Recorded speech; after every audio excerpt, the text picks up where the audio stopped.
अस्सलाम वालेकुम नाजरीन, प्रोग्राम दूसरा रुख में खुशामदीद। मैं हूं आपका मेज़बान नादिर गुरामानी। नाजरीन, बांग्लादेश की अदालत की जानिब से जो हसीना वाजिद को सज़ाए मौत की सज़ा सुनाई गई है और इसी के साथ साथ जो केसेस की डिटेल्स हैं वो भी सामने आ चुकी हैं और इस हवाले से जो मुख्तलिफ रहनुमा हैं उनका रद्द-ए-अमल भी इस हवाले से सामने आ रहा है।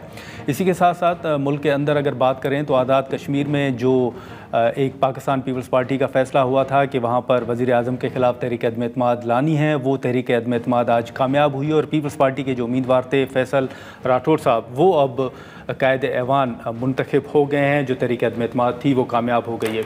इसी के साथ साथ हाल ही में जो पार्लियामेंट के दोनों ऐवानों से 27वीं आइनी तरमीम मंजूर हुई, अब वो आइन का हिस्सा है। उसके बाद उस तरमीम को मंजूर हुए और आइन का हिस्सा बने हुए चंद ही दिन गुजरे हैं, तो अभी से हुकूमत की जो इत्तेहादी जमातें हैं वो 28वीं आइनी तरमीम के हवाले से बात कर रहे हैं। हमने देखा कि मुस्तफ़ा कमाल साहब का भी बयान था कि अगर बल्दियाती कानून के हवाले से बात नहीं होगी और मुतालबात नहीं माने जाएंगे तो फिर 18वीं तरमीम भी वापस होगी और सिंध के अंदर नए सूबे भी बनेंगे। और इस हवाले से तलाल चौधरी साहब और बैरिस्टर अकील मलिक साहब का भी बयान मौजूद है कि जो इत्तेहादी जमातों से वादे किए गए थे वो वादे 28वीं आइनी तरमीम में पूरे करने हैं और वो 28वीं आइनी तरमीम भी आ सकती है। लेकिन इसी के साथ साथ जो हाल ही में अमेरिका के साथ जो मिनरल्स के हवाले से और दीगर मुआहदों के हवाले से गुफ्तगू हो रही थी, फिर सवालात उठ रहे थे कि उनका क्या बना, कहाँ तक पेशरफ्त हुई है, इन तमाम इशूज़ पर हम गुफ्तगू करते हैं। हमारे साथ मौजूद हैं वज़ीर अली परवेज़ मलिक साहब। सर, बहुत शुक्रिया वक्त निकालने का। सबसे पहले तो वही सवाल कि जो अमेरिका के साथ बात चल रही थी मिनरल्स के हवाले से, फिर स्वाद के हवाले से बात हुई, सर वो मामला कहाँ तक पहुँचा है? काम शुरू हुआ है? मुआहदे को हतमी शक्ल दे दी गई है? क्या अपडेट है? देखें नादिर, ये जो मिनरल का शोबा है इसको हमारी मईशत के अंदर ना जो इसका पोटेंशियल है शायद वो कभी भी उस तरह से उसको परसू नहीं किया गया। ठीक है। क्योंकि ये हमारे जिन इलाकों के अंदर ये मादनियात और ये ज़खायर मौजूद थे वहाँ पे जो भी मकामी सरदार या मकामी इन्फ्लुएंशियल होता था वो लीज़ अपने पास ले लेता था और वही पुराने प्रिमिटिव तरीक़ों के साथ वो उसकी एक्सकवेशन करता था और उसके मुताबिक निज़ाम को चला रहा था।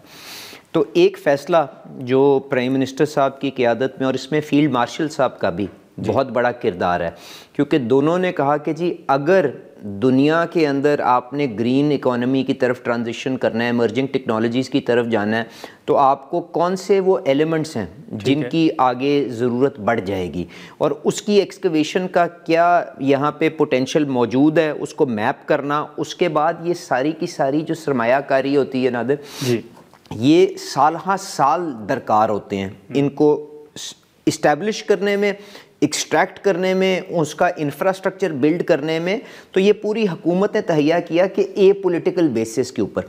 और मैं यहाँ पे कोई अमेरिका, चाइना, रशिया किसी किस्म की कोई बहस में नहीं पड़ रहा। देखें हमारे पास वो जो टीथियन बेल्ट है वो चागी से पाकिस्तान के अंदर एंटर करती है, बलूचिस्तान के थ्रू गुजर के ऊपर केपी में जाती है और उसके बाद जीबी से बाहर पाकिस्तान से निकल जाती है।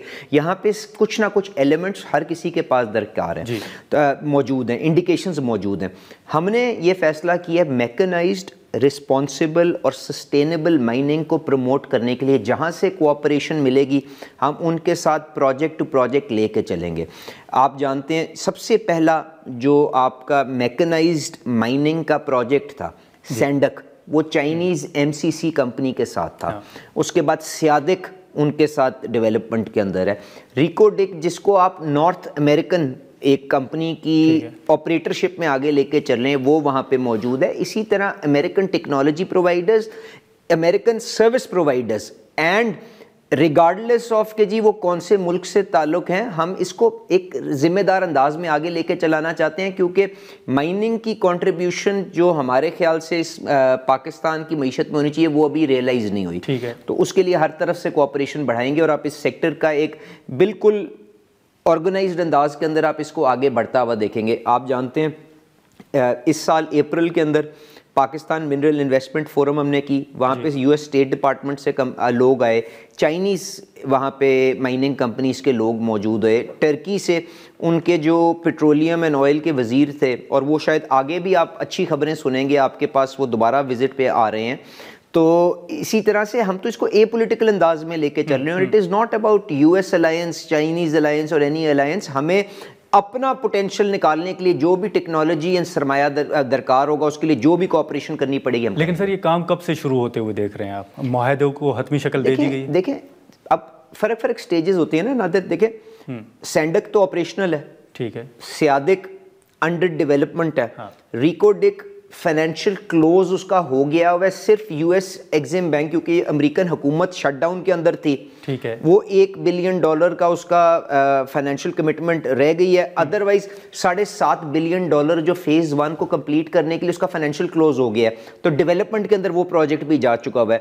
اب اگلے جو پروجیکٹس ہیں اس کے اندر ایکسپلوریشن کا کام ہو رہا ہے کہ پہلے آپ نے ریسورس کی سائزنگ اور اس کی کوانٹیفیکیشن کرنی ہے, اس کے بعد بینکیبل پروجیکٹس بنانے ہیں, فائنینشیل کلوز کرنا ہے. اس لیے میں آپ کو کہہ رہا ہوں یہ سالہ سال درکار ہوتے ہیں. لیکن علی صاحب یہ نا بڑی ٹیکنیکل چیز ہیں. ایک سادہ سا سوال جو کہ عام لوگوں کے لیے, آپ کو یاد ہوگا کہ ریکوڈک کے حوالے سے بڑی باتیں ہوئیں پارلیمنٹ کے اندر بھی, اور ایون گوادر پورٹ کے حوالے سے جب حاصل بدنجو صاحب وزیر تھے تو ان سے بھی پوچھا گیا کہ اس سے پاکستان کو کیا ملے گا, کتنا فائدہ ہوگا.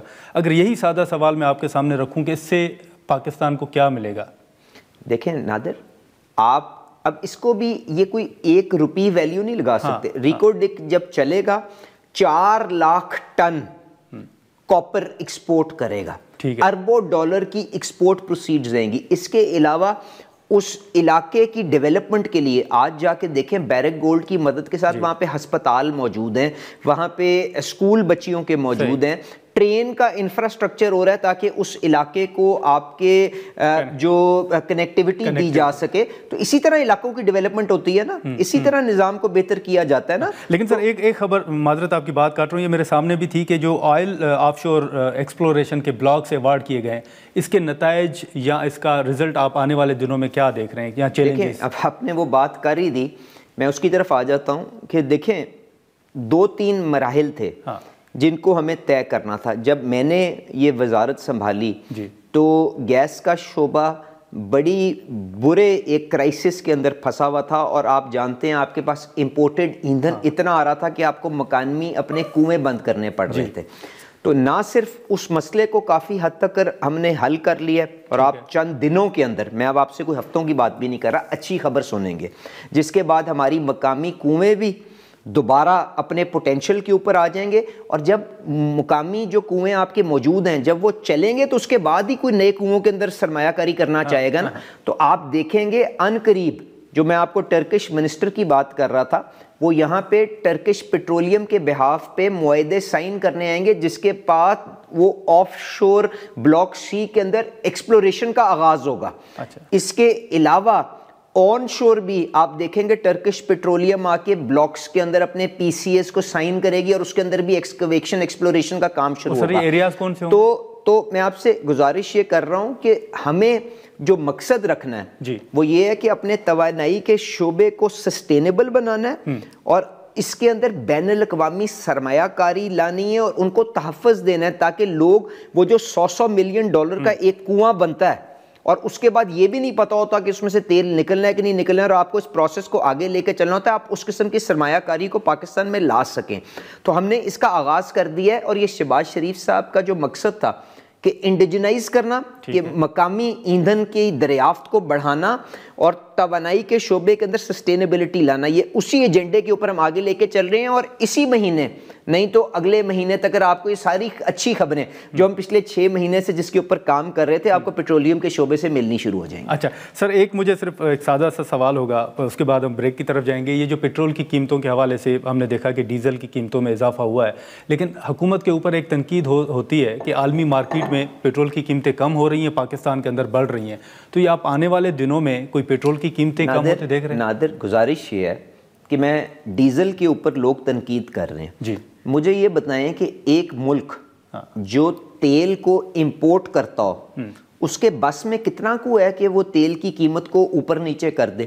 میں آپ سے گزارش کرتا ہوں کہ یہ جو فورٹ نائٹ اختتام ہوئی ہے اس کا اور اس سے پچھلی فورٹ نائٹ کا 15 دنوں کا جو پلیٹس کا ڈیٹا آپ کی کمپیوٹر کی اسکرین کے اوپر نکل آئے گا, اس پہ کر کے دیکھ لیں, اس میں $5 پر بیرل کا اضافہ ہوا ہے. $5 کا مطلب یہ ہے 1500 روپے 158 لیٹرز کا ایک بیرل ہوتا ہے. ڈیوائیڈ کر لیں, تقریباً 9.5-10 रुपए डीजल की कीमत बढ़नी चाहिए थी, जिसके अंदर थोड़ा बहुत हुकूमत ने टैक्सेशन के अंदर रद्दोबदल करके उसको एब्जॉर्ब करके 6 रुपए के करीब तकरीबन ट्रांसफर किया है। तो मुझे बताएं, ये हुकूमत को, शहबाज शरीफ साहब को एहसास था ना कि डीजल इस वक्त आपकी हार्वेस्टिंग का सीजन चल रहा है, आपकी यहाँ पे किसान हमारे जो हैं वो काश्त करना चाह रहे हैं अपनी फसल, तो जिस हद तक शील्ड कर सकते थे वो किया, ना करते तो क्या होता, IMF के साथ डिफॉल्ट कर देते, IMF से डिफॉल्ट करते तो क्या हम वो अपनी जो डॉलर की हमें जो रिक्वायरमेंट है साल की वो पूरी कर सकते थे, तो मुल्क को दोबारा वही 40% की महंगाई के तरफ धकेल देते। मतलब तो क्या इन हालात में अली साहब आप समझते हैं कि रिलीफ का इम्कान नहीं है? मैंने आपसे गुजारिश की है कि आप मुझे कटहरे में खड़ा करें, अगर डीजल की कीमत जो प्लेट्स का इंडेक्स कंप्यूटर की स्क्रीन पे डेली बताता है, अगर उसके अंदर $5 की कमी होती और मैंने फिर रेट बढ़ाया होता तो मैं आपका कसूरवार था ना। ठीक है, अगर उसका रेट 1500 रुपए बैरल बढ़ गया है, 1500 रुपए बैरल, और एक बैरल के अंदर 158 लीटर होते हैं, डिवाइड करके आप निकाल दें, मुझे बताएं मैं क्या करूं उसके अंदर। मतलब ये परसेप्शन गलत है कि वहां पर कीमतें कम हो रही हैं और यहां पर बढ़ाई जा रही है। सर प्लेट्स सिंगापुर के अंदर S&P इंडेक्स जो है, देखिए क्रूड, आप जो ब्रेंट की बात करते हैं वो क्रूड तेल है, रिफाइंड प्रोडक्ट आपको प्लेट्स के रेट के अंदर पेट्रोल की भी दरियाफ्त है, पेट्रोल की भी मौजूद है, डेली बेसिस के ऊपर डीजल की भी मौजूद है। आप उसको निकाल के किसी भी इंडस्ट्री के बंदे से बात करें और लोगों को आगाही दें कि ये उसके हकायक है। अगर मैंने गलत कहा है तो मैं आपके कटहरे में हर किस्म की सजा के लिए हाजिर हूँ। ठीक है, ठीक है अली साहब, अगर इजाजत दें तो यहाँ पर एक मुख्तसर सा ब्रेक लेते हैं। नाज़रीन, यहाँ पर मुख्तसर सा ब्रेक लेते हैं और ब्रेक के बाद यहीं से गुफ्तगू को आगे बढ़ाते हैं।